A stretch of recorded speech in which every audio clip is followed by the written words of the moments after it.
All right, welcome back to the show, everybody. On today's episode, we have a very special guest, Dr. Marcia Morrison. Dr. Morrison, how are you doing today? I am doing good, thank you. How are you, Rick? Awesome. Yeah, I had a good night's sleep, wonderful breakfast, beautiful morning, and I'm fired up to learn more about you. Great way to start the day. Great way to Yes, start the day. absolutely. Dr. Morrison, for those of us that don't know anything about you, can you tell us a little bit about who you are and how you help people, please? Hi, I am Dr. Morrison. I have been in the field for over 30 years, working with families and children, more recently with couples and individuals. I have extensive experience working with military families here in the United States, as well as Japan, Germany, and Alaska. Um, I bring a wealth of experience not only from my private practice, but also having worked with the Administration for Children's Services, running my own residential diagnostic center. Um, and I just love working right now with individuals and couples. Oh, that's awesome, Dr. Morrison. And where are you located, Dr. Morrison? I'm actually located in Brooklyn, New York. While located in Brooklyn, New York, I am currently licensed in multiple states. For example, I'm licensed in New York State, New Jersey, Connecticut, Virginia, and Kentucky. Wow, that's a whole lot of states to be licensed in, Dr. Morrison. That's really That awesome. that's a whole lot of states. My work is primarily virtual in terms of video therapy, and so currently I do not see anyone in practice in my office. Got it. So it's all strictly virtual, it sounds like. Strictly virtual. Got it. Dr. Morrison, what is probably like the most common presenting concerns that your clients come to get help with you for? One of the most common presenting concerns is depression. And one has to understand that we live in an environment that the geopolitical climate, the daily social stressors, the work stressors, family stressors can lead people to feeling anxious or depressed. So, that actually at this time is one of the primary concerns of clients that I see.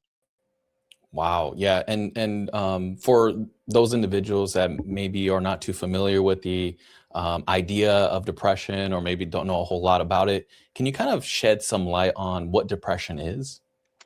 Um, so, a lot of times we feel sad. We're tempted to look at that sadness as being depressed. However, it is just normal to feel sad. It is a normal part of our humanity of expressing emotions to feel sad. However, sadness can actually morph into depression. How does sadness morph into depression? There are three variables that I like to look at when I talk about depression, and those three variables include intensity, duration, and frequency. So when it comes to intensity, you want to take a look at how intense is this feeling. You want to look at how often do you feel this feeling? And when you feel this feeling, how long does it last? So these are the three factors that distinguish sadness from depression.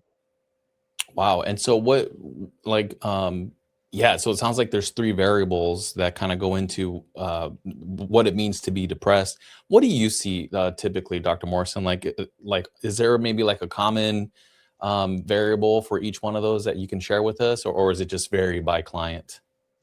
Um, it varies by client, but the reality is there are causes for depression, Mhm. right? So, and it's a range of causes, and any one of these causes or causes together can lead to one feeling depressed. Some of the causes for depression includes genetics. When we speak to genetics, we're speaking to physiological. In other words, it could be in the genes, right? Your genetic makeup. And if it's in the genes, one can assume that there's a dominant trait, a dominant gene or a recessive gene.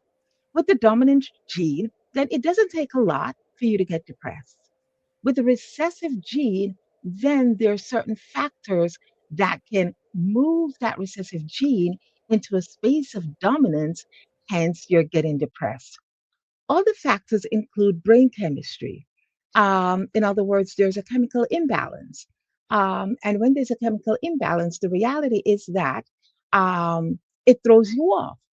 Consequently, you're depressed. Other things includes nutrition and certain medication.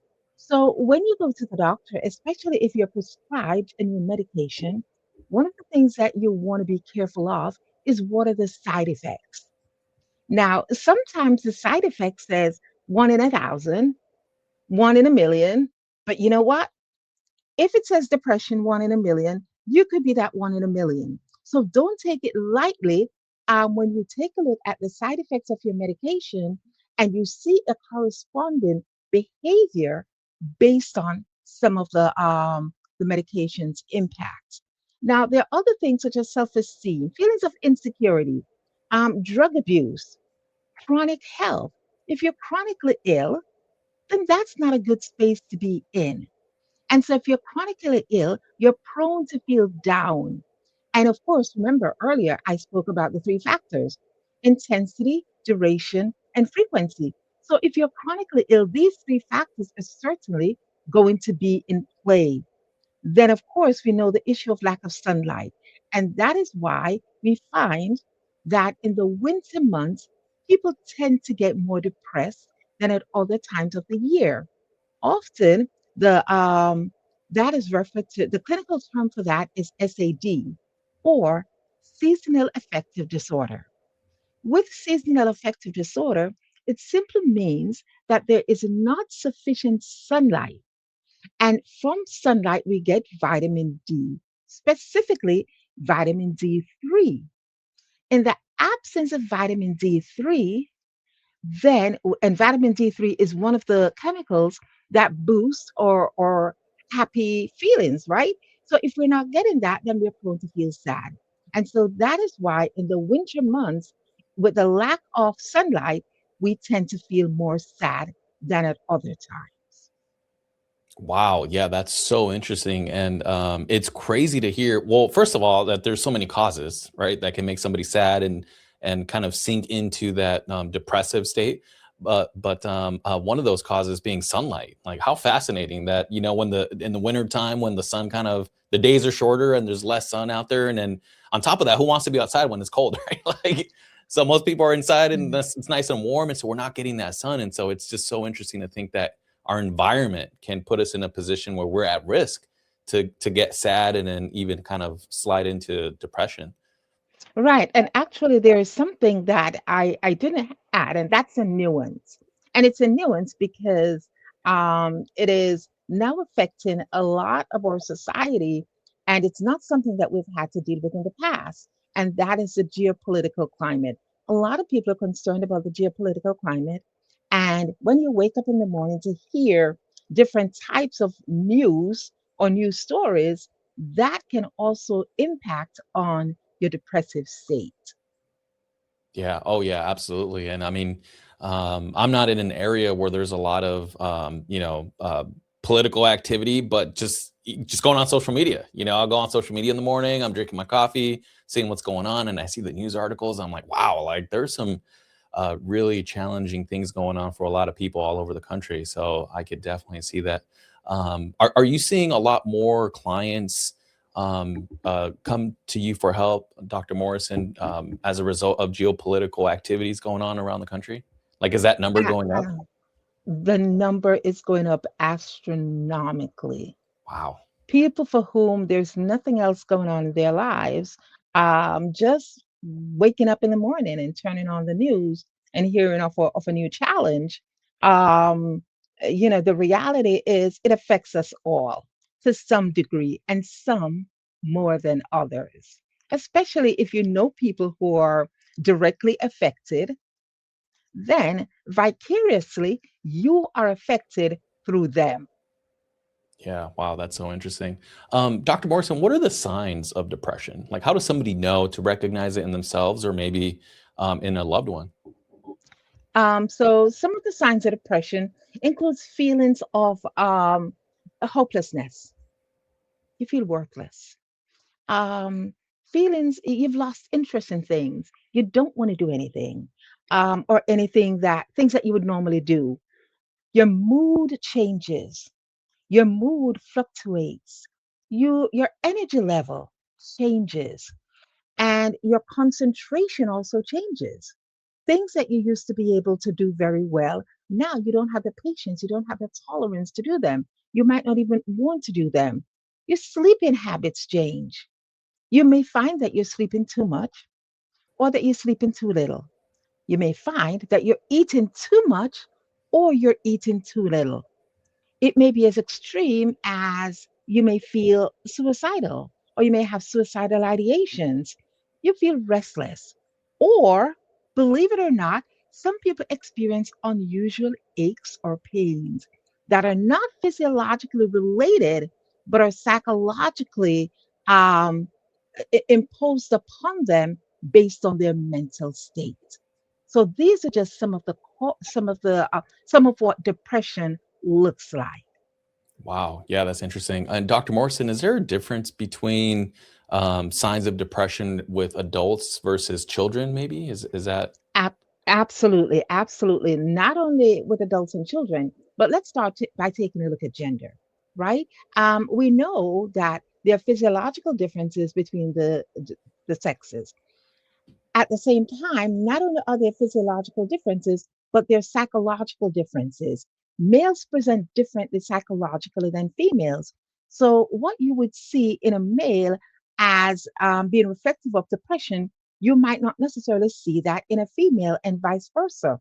When we take a look at children, even the age range makes a difference. For example, younger children may express depression in behaviors, in acting out behaviors, whereas older youngsters may resort to retreatism.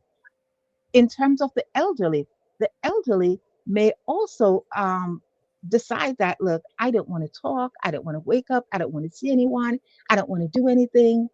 And so yes, definitely, when you look at depression, it does not look the same for everyone. Yeah, and I imagine that's a very important reason why it's a good idea to go get professional help, right, with a therapist such as yourself Absolutely. to kind of go. Absolutely. Yeah, absolutely. Dr. Morrison, so what are maybe some ways to treat depression? So there are three main ways to treat depression. One is psychotherapy or talk therapy, which is what I do. Um, and two is medication, through which a prescriber, such as a psychiatrist or a psychologist, have the power to prescribe meds, or brain stimulation. Now, it seems that brain stimulation is a new phenomenon, but the reality is it's not. However, we're using it more and more because there's more levels of success with it today, with improved research, than it has been in prior years. Now, let's take a look at medication. A lot of times when it comes to medication, people are hesitant to take medication. The reality is that medication can sometimes be a panacea for those experiencing depression. What the medication does is, one, there's an affirmation that there's something off with the chemical makeup, with your chemical makeup or the chemistry, right? And so, what the medication does is it restores the chemical imbalance, and so now you're able to function as you normally would function. So if you're prescribed meds, it's actually not a bad thing. All it is saying is there's something off chemically.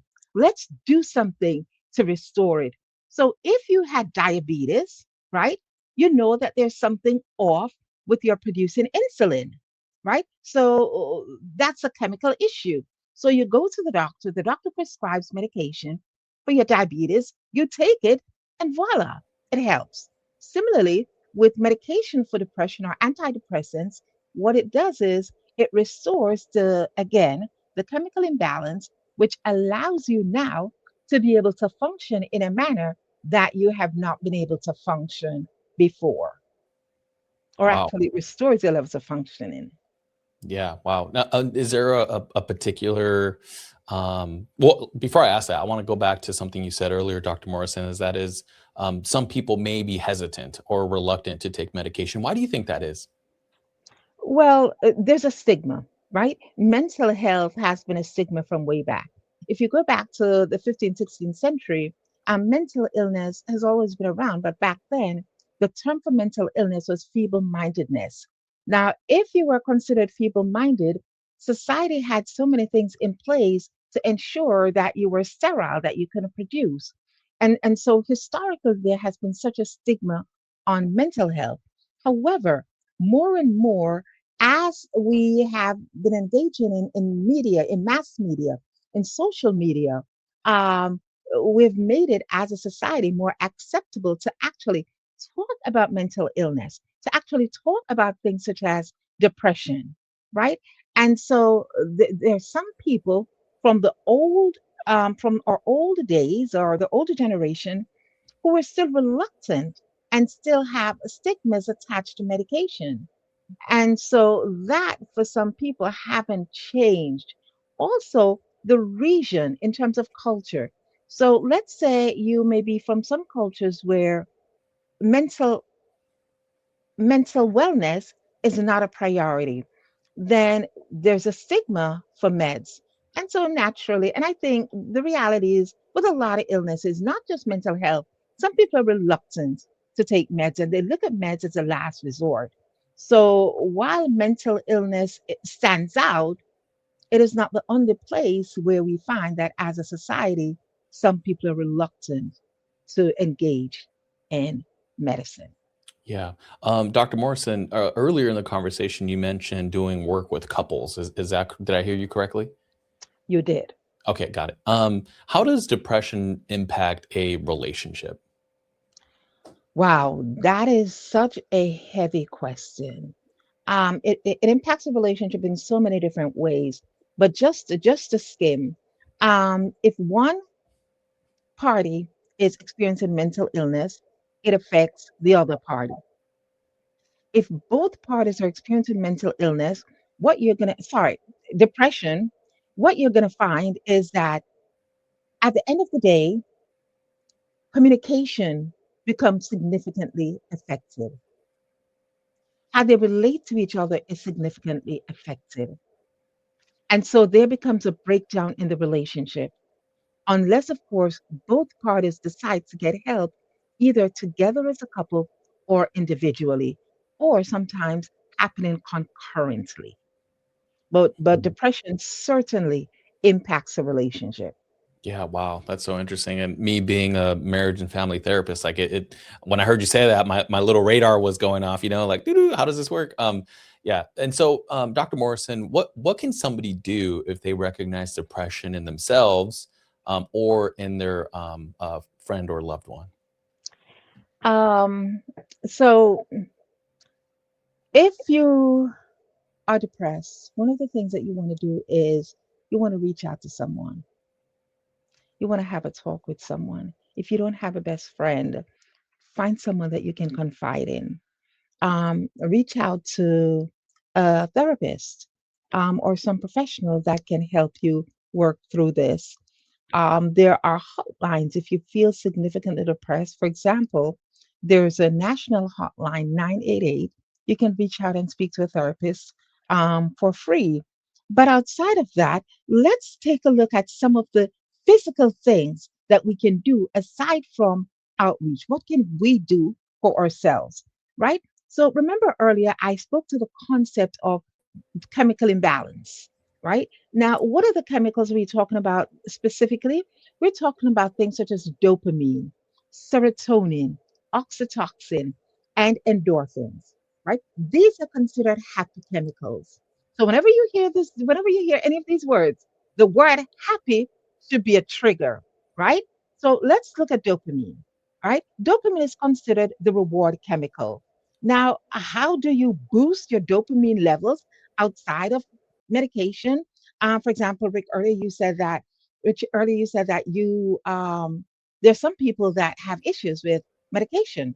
So, how do you address that? Your complete task. Set yourself manageable tasks, small tasks. And so when you complete it, you feel good. Eat food, nutritional food, doing self care activities. A lot of times we feel bad when we self care. But the reality is, if we don't care for ourselves, we're not in a position to care for anybody else. Celebrate small wins. We tend to discourage and discard and not look at and minimize small wins. But it's the tiny water drops that fill the bucket. So celebrate small wins and attempt to set goals that are achievable. And again, when you achieve it, you celebrate. Now, let's turn our attention to serotonin. Serotonin is known as the mood stabilizer. So, how do you boost serotonin? Do activities such as meditate. If you're a swimmer, do some swimming, walk in nature, spend time in the sun, and you want to do mindful activities. So, mindfulness is something that we often ignore our surroundings, we ignore ourselves. So, mindfulness calls for deliberate action, for us to be deliberate in what we do. And so, we want to be deliberate. Oxytocin, that is considered the love hormone. The love hormone playing with a pet. And we've heard of pet therapy, right? We've heard of emotional pets. There's a reason for that, right? There's something about pets. There are chemicals that pets give off that makes us feel happy. Um, Physical affection. Give a compliment. Smile. I remember some years ago, my family and I were in Paris, and they had an ad, and all the ad said was "smile." Wow. Imagine that. Do something nice for someone and hug someone. Give someone a hug. Mhm. And last but not least, endorphins. The endorphins is called the painkiller. Laugh. Yeah. You don't have to have a reason to laugh. Just laugh. Watch a funny movie. At the end of a stressful work day, just sit, relax. It's a comedy show. There's the saying that you can eat dark chocolate, so it doesn't have to be all just exercising. Dark chocolate is fun. And use essential oils and, of course, exercise. So these are the four chemicals that we want to be mindful of to steer us away from depression. And at the end of the day, if none of these work, if you're doing everything and they don't work, they tell you that there's something more going on. Go see your doctor and be open to antidepressants. Yeah, I've heard some great things from friends and colleagues who've started a round of antidepressants, and they feel great, and they say that that it really helped them to just get started, just to kind of get over the hump, so to speak. They start psychotherapy, and it really is a great way to supplement their treatment. And then in time, they were able to taper off if they wanted to, and but the feedback overall has been a positive one. So thank you for those that really good explanation, Dr. Morrison, on the feel good chemicals. That's really cool. I wonder, when you saw that ad that said smile, did you smile? I did. Yeah, I you're like, did. But it was sort of tricky because one of the things with Parisians is they don't smile. mm. So you really do seem like the odd one if you start to smile in Paris. Oh, gotcha. Everybody's It's serious a, and they're it's a, looking like that. it's a city of love, but not of smile. Gotcha. That's so interesting. Wow. Yeah, well, that's interesting. Dr. Morrison, so what happens maybe if, let's say, for example, somebody kind of slumps into a depression, and then they get treatment and they get better, but then they kind of get what it is it possible to get like re-depressed? You know what I mean? To go back into depression? Yeah. So one of the things we have to remember is that Rich, depression is a state of mind, Mm, and our state of mind is not static. So, because our state of mind is not static, we may be this way today and a different way tomorrow. And so, we may go through something and then something else rears its ugly head, and we have to deal with that. And that may put us through a depressive spell. But there are different types of depression actually, and I didn't go into that deliberately because here we're not going to get too technical on that. You want to know more, reach out to me. But there is short-term depression, there's long-term depression, and there's recurring depression.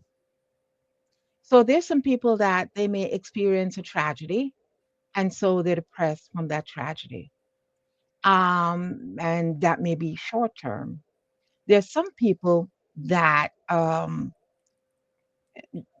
depression, they just suffer from depression. So time and time again, they will go through depression. Like if you're affected by, let's say, the seasons, so you're affected by sad, you know that come winter, you gear up because you're going to experience seasonal affective disorder, right? Or there's some people that are chronically depressed. So it doesn't mean that they're depressed every single day, 365 days per year. It just means that they're prone to depression, and it doesn't take a lot to get them into a depressive state. And so for folks like that, long-term treatment in terms of um, prescription treatment is recommended. wow. Yeah, that's And so a lot of times when you're on meds anyway, you need to not only see the prescriber, but along with the prescriber, you need to be seeing a therapist as well. mm, gotcha. So they Yeah, go hand in hand. yeah, yeah, absolutely. Dr. Morrison, is there ever a time when you would recommend that somebody see another healthcare provider in addition to a therapist and the provider? Like, is there maybe another um, stakeholder or another option, like in addition to those two really strong options? Well, there's sometimes that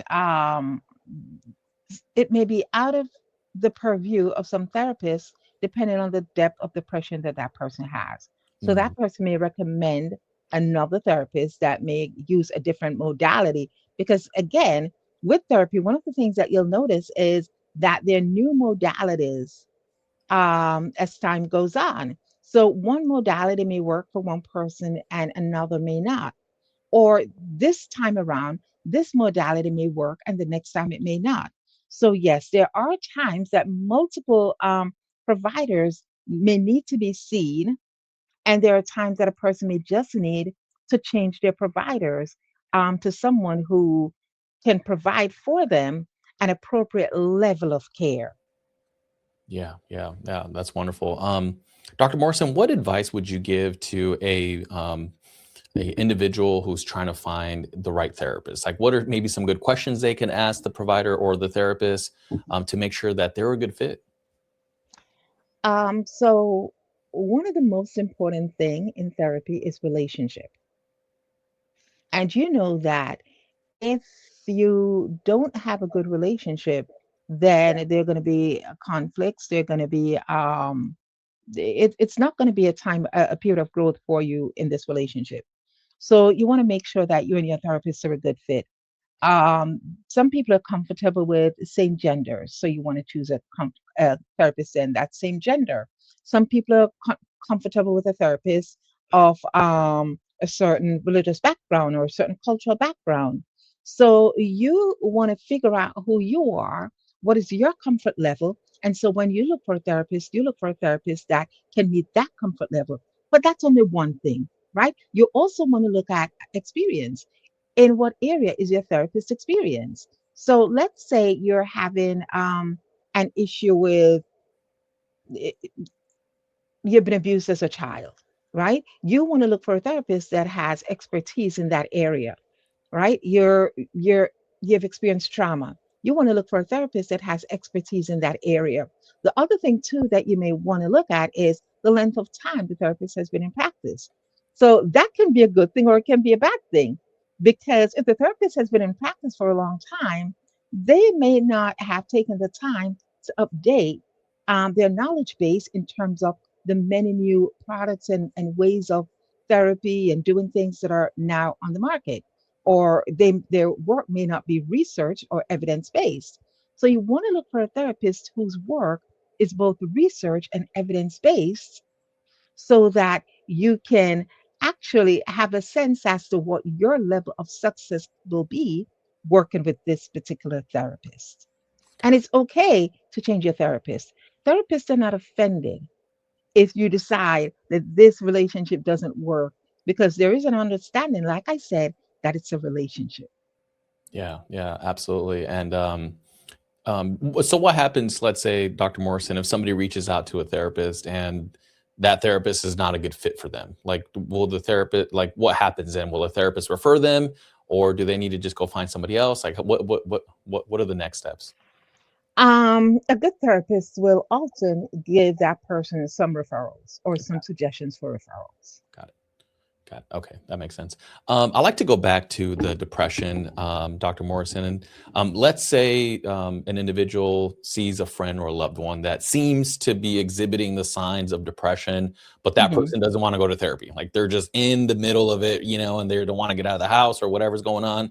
What are some ways to maybe bring some assistance or to try to help them? So, one of the biggest things is just to listen. Sometimes people are going through things and they don't want someone to give them solutions. They just need somebody to listen.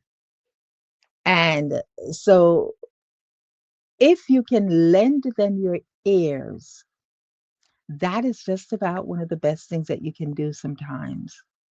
Other times, you may literally want to walk them to a therapeutic appointment. Say, let me go with you. Let me make this appointment with you, to make them feel comfortable if they are uncomfortable with the process. And it doesn't mean that you stay in the room with them, but you just go with them to the appointment, sit out in the waiting room if you have to, sit in your car if you have to, but just so that they know that they're not alone.